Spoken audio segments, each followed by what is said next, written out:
मनुष्य अपने आप को जगावे। जो जागता है वही कुछ प्राप्त करता है,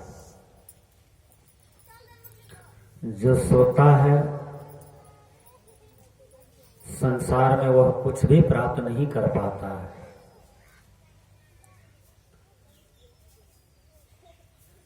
एक विद्यार्थी शिक्षक के नियमों को पालन करता है, विद्यार्थी जीवन के नियमों को पालन करता है, और सबसे अति उत्तम नियम उसका यह था कि वह 3 बजे सुबह जगता था और पढ़ाई करता था।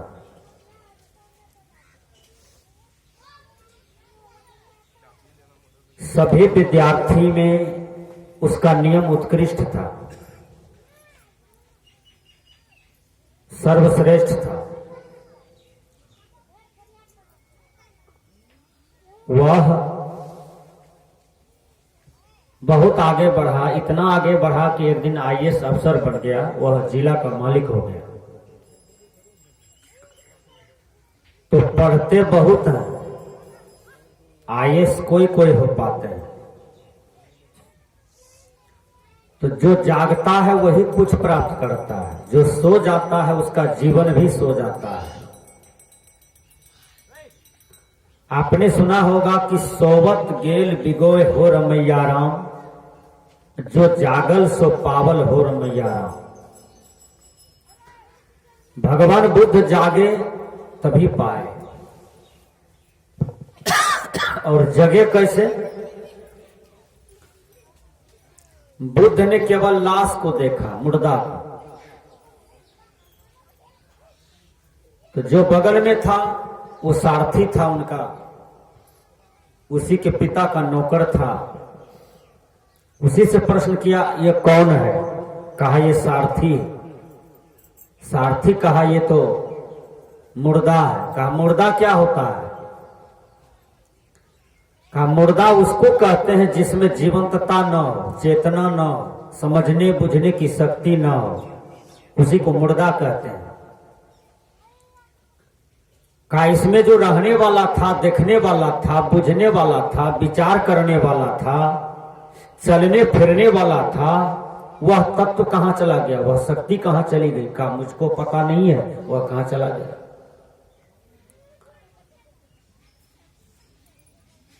आप शरीर है कि आप आत्मा है? बोलिए, आप शरीर है कि आप आत्मा है? एक भी आदमी जवाब दीजिए। संसार के लोगों को यह पता है कि मैं शरीर हूं, मैं पुरुष हूं, मैं स्त्री हूं, मैं फेकन झा हूं, तुम भटकन सा हो। वो आदमी जो आ रहा है वो मनोज जादव है, ये सब शरीर का नाम है। आप शरीर नहीं है, आप शरीर में रहने वाले शुद्ध चेतन आत्मा है, यानी आप आत्मा है। गाड़ी और ड्राइवर दोनों में अंतर है ना, समझने का प्रयास कीजिए। गाड़ी अपने चलती है कि ड्राइवर चलाता है?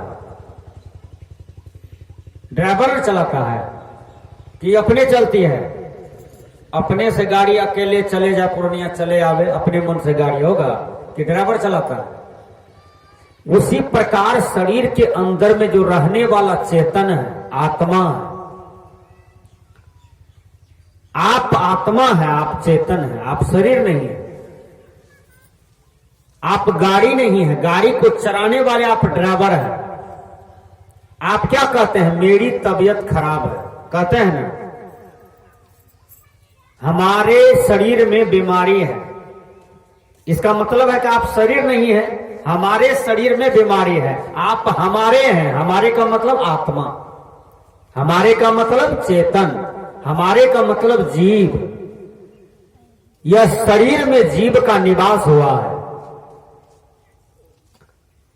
इसी को इंग्लिश के विद्वान ने कहा, डेकार्ट के दर्शन में आया, I think therefore I am. मैं सोचता हूं, मैं संदेह करता हूं, इसलिए मैं हूं। अहम शुद्ध चैतन्य ज्ञान स्वरूपम अजरहम अमरहम अखंडम अनुपम। मैं शुद्ध चेतन आत्मा हूं, अजर हूं, अमर हूं, अखंड हूं और अविनाशी हूं। आपको अपने स्वरूप का बोध कैसे होगा?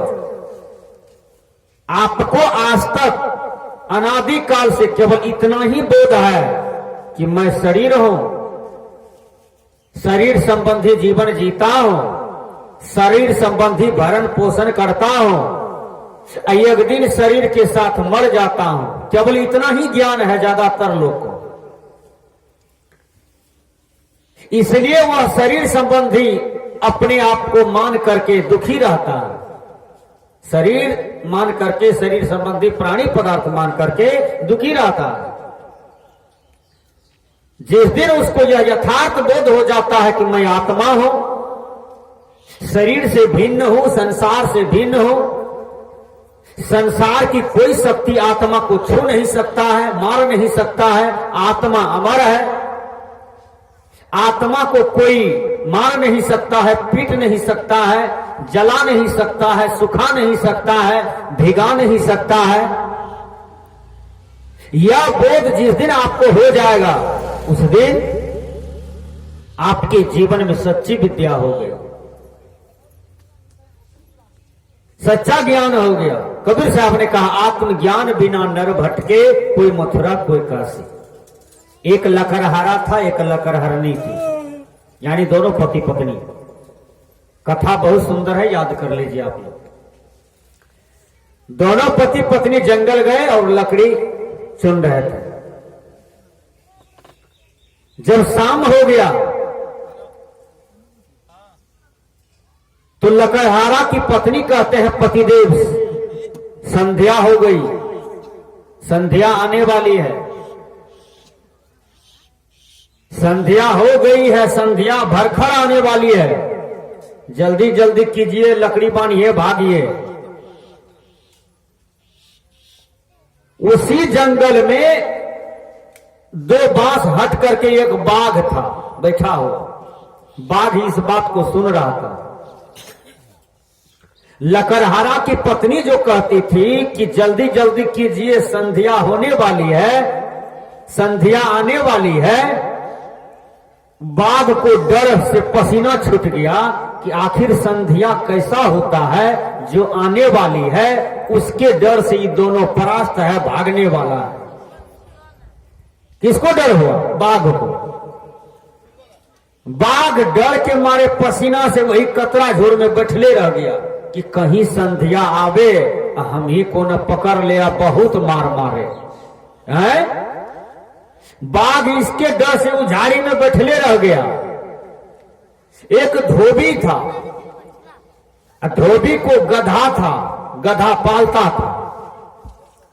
वो गधा 3 रोज से भुतला गया, खो गया। धोबी गधा को खोज रहा था, खोजते खोजते वही झाड़ी के पास आ गया। 8 बजे रात अनहरिया था और उस झाड़ी में बाघ बैठा था। वो सोचा मेरा ही गधा है। दोनों कान पकड़ करके धोबिया 3-4 मुक्का पहले दिया। बघवा समझ गया कि यही संध्या है जिसके डर से लकड़हारा भागा था। यही संध्या हमको अब पकड़ लिया, अब मार रहा है। देखिए बघवा ये बात समझ लिया। बघवा संध्या की डर से पेशाब झाड़ा सब कर दिया कि यही संध्या है, ये हमको मार रहा है। तब न दोनों भागा था लकड़ी उकड़ी लेकर के। अब वो तो धोबी था, वो तो सोचा ये गधा है, वो अनहार में देखा नहीं था बाघ। धोबी यदि देख लेता ये बाघ है तो धोबिये को झाड़ा पेशाब हो जाता ना वहां है। धोबिया दोनों कान पकड़ करके और बाघ को गधा समझ करके लाया, अपना घर का खुट्टा में बांध दिया, 7-8 पसाट और दिया। बघवा सोचा कि संध्या बहुत खराब होता है। वहां भी मारा, यहां भी 10-12 लाठी दिया है, हमसे मजबूत है संध्या है। देखिए तब क्या होता है। घरवैया धोबिया क्या किया, चला गया, गुस्सा के मारे खा पी खाया पिया और सो गया। जब सुबह हुआ तो 2 मंजिला पर धोबिया गया घूमने के लिए। वहां से नजर पड़ा उसको जहां बघवा को बना था, तो अनार में न बना था, अनारे में लाया था। अब वो जब फ्रेश हुआ सुबह तो देखता है मरभा ये तो असली बाघ है, ये तो मेरा गधा नहीं है, ये तो असली बाघ है, ये तो गधा नहीं है। तो वो क्या किया, हल्ला करता है, ए जी उधरे रहो, कोई नहीं आना मेरे दरवाजे पर, हम धोखे से गधा के बदले बाघ को ले आए हैं, धोखे से गधा के बदले बाघ को ले आए हैं।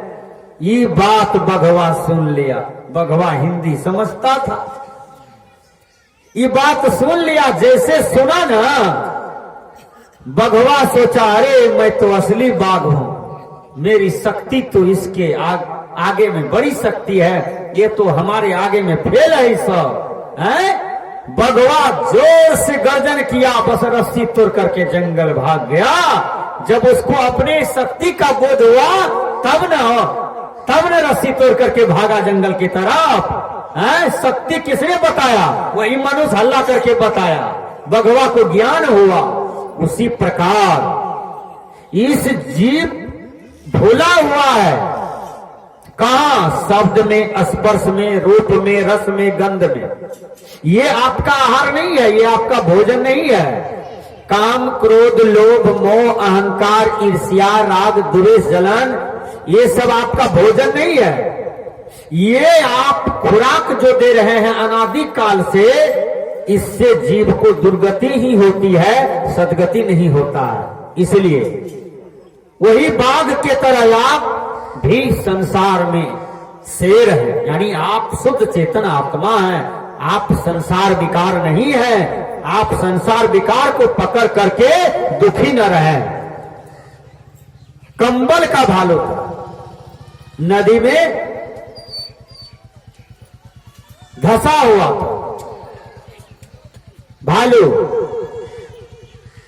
उसी पर कोई आदमी कंबल दे दिया था, असली भालू पर। एक आदमी नदी में फान गया, कंबल समझ करके उसको खींचने लगा। कंबल समझ करके जो खींचने लगा तो वहां तो असली भालू था, उसको पकड़ लिया। अब ये कल जोड़ता है, प्रणाम करता है कि हमको छोड़ दो। भालू ने कहा तुमको तो वध करेंगे। उसी प्रकार ये जीवात्मा की दुर्दशा है। आप अपनी शक्ति को जानिए कि हमारी शक्ति क्या है। आपकी शक्ति है, आप आत्मा है, आप शरीर नहीं है। आत्मा की उद्धार के लिए आपको भजन करना होगा, ध्यान करना होगा, साधना करना होगा, भजन भेद लेना होगा।